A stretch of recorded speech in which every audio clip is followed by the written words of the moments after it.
हमारे सभी दर्शकों को सादर प्रणाम। जय श्री कृष्ण। आज मैं आपको एक ऐसा योग बताने वाला हूँ, ऐसी स्थिति जो आज बता रहा हूँ, इसमें विवाह में देरी होती है और यह एक विचित्र योग है। इसमें परिवार वाले भी चिंतित होते हैं, लेकिन ज़्यादा समस्या वाली कोई बात नहीं है, चिंता करने की कोई बात नहीं है। लेकिन शादी अवश्य लेट होगी, देरी से होगी और 30 साल से अधिक आयु भी हमने देखी है इस योग में। तो इस योग को आप बिल्कुल आसानी से समझ पाएंगे। कुंडली देखें और वहाँ पर इस योग को आप देखने के लिए, समझने के लिए शनि चंद्रमा पर नज़र डालें। बिल्कुल सामान्य सा योग है, इसमें आपको ज़्यादा कुछ याद रखने की आवश्यकता नहीं है। लग्न कुंडली खोलें और देखें शनि और चंद्रमा को। शनि चंद्रमा की स्थिति को जब तक नहीं समझेंगे, इस योग को सीख नहीं पाएंगे। तो ज्योतिष का एक अद्भुत विषय है यह भी, और ऐसा योग अनेक कुंडलियों में हम देखते हैं और वहाँ पर समस्याएं रहती है। माता पिता चिंतित होते हैं, वे सोचते हैं कि संतान का विवाह होगा या नहीं होगा।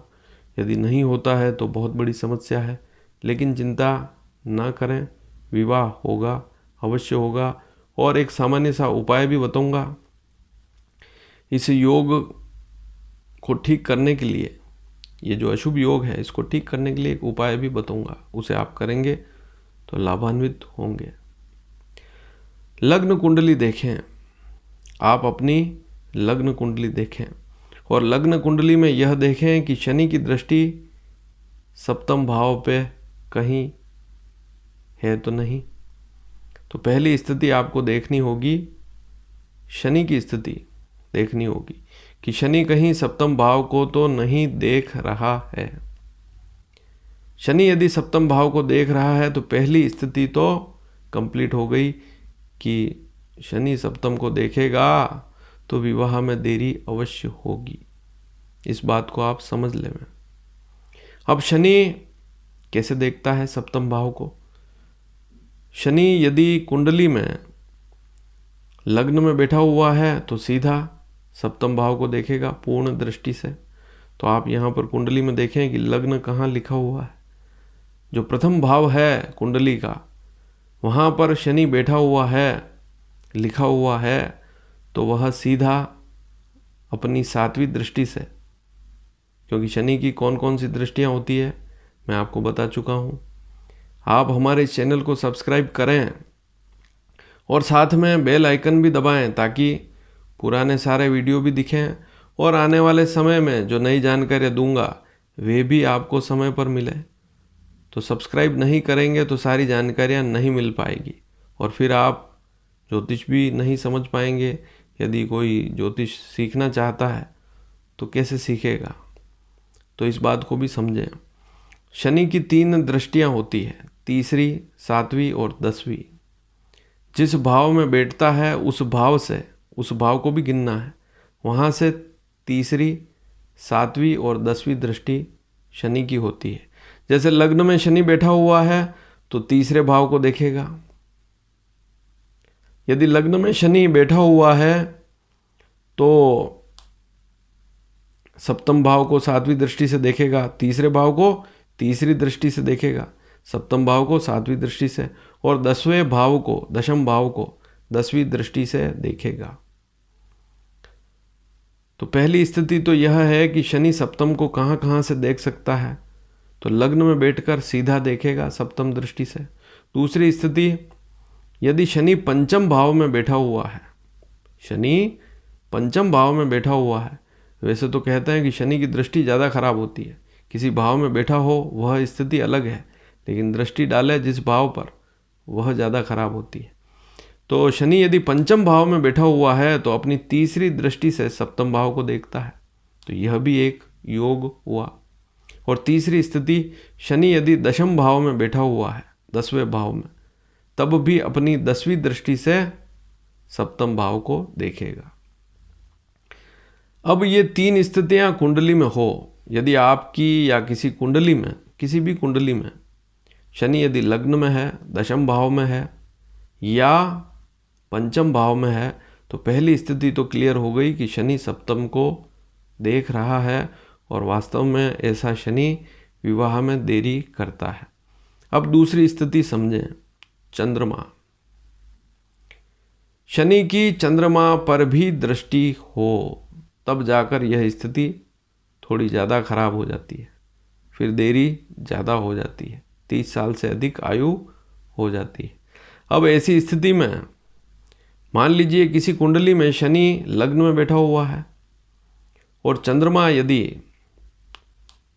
तीसरे भाव में है तो शनि तीसरी दृष्टि से देख रहा है। यदि चंद्रमा सप्तम भाव में है तब भी शनि सप्तम दृष्टि से चंद्रमा को देख रहा है, 7वें भाव में चंद्रमा बैठा हुआ है।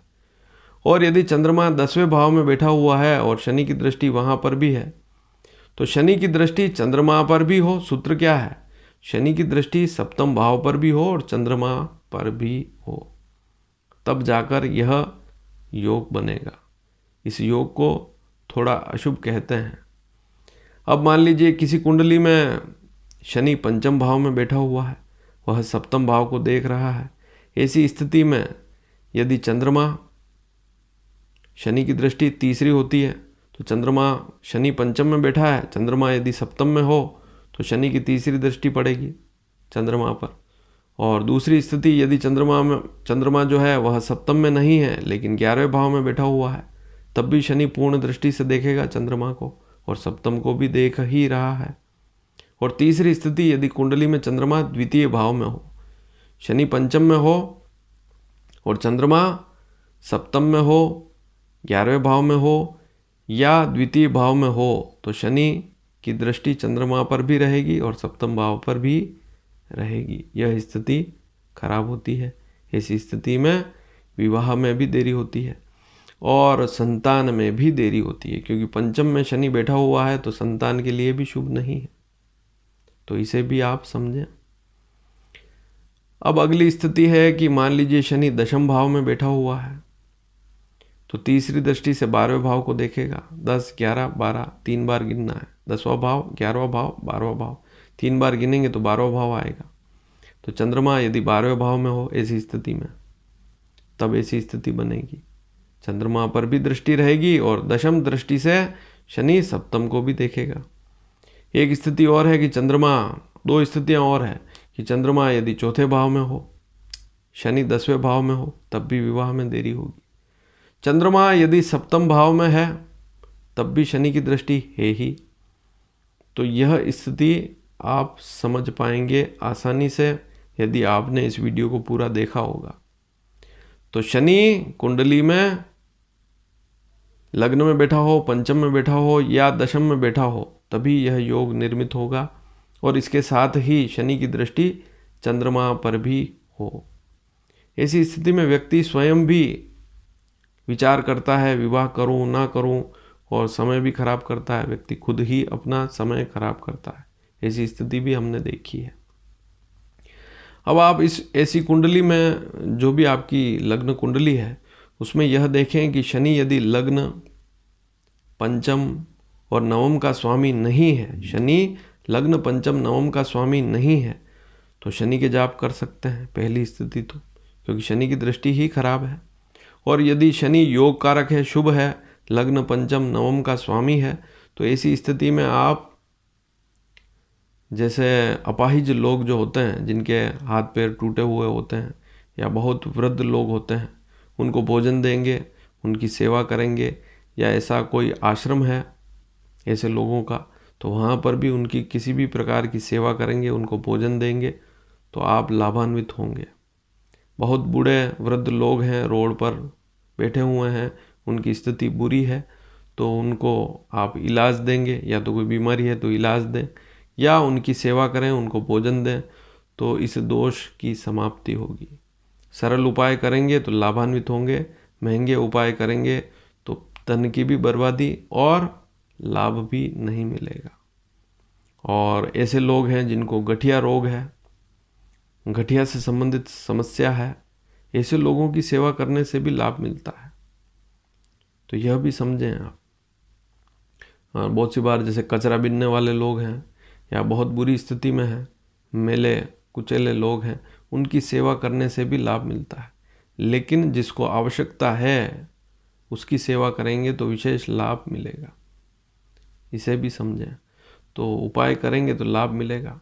और इसके अलावा मैं आपको पहले ही बता चुका हूँ, भगवान विष्णु की उपासना, भगवान कृष्ण की पूजा, भगवान कृष्ण के दर्शन करेंगे, विष्णु गायत्री का पाठ करेंगे तब भी लाभ मिलता है। तो विष्णु गायत्री के बारे में मैं पूर्व में विवाह उपाय में बता चुका हूँ। आप चाहें तो प्लेलिस्ट में जाकर उस वीडियो को भी देख सकते हैं। और यह जानकारी आपको अच्छी लगी हो तो शेयर अवश्य करें। शनि की 3 भावों में स्थिति और साथ में शनि की चंद्रमा पर भी दृष्टि और सप्तम पर भी दृष्टि इस योग को निर्मित करेगी। हाँ, शनि चंद्रमा यदि सप्तम भाव में ही बैठे हुए हैं तो यह स्थिति सबसे ज़्यादा खराब होती है, इसे भी समझें। या इन भावों में ही, जैसे मैंने बताया कि दशम भाव, लग्न, पंचम भाव, इनमें शनि चंद्रमा के साथ बैठा हुआ है तब भी स्थिति खराब रहती है, तो उसे भी समझें। उपाय वही करने हैं जो मैंने आपको बताए हैं। छोटे उपाय दिखते सामान्य से हैं कि इन उपायों से क्या होगा, लेकिन करके देखेंगे तो लाभ अवश्य होगा। धन्यवाद। जय श्री कृष्ण।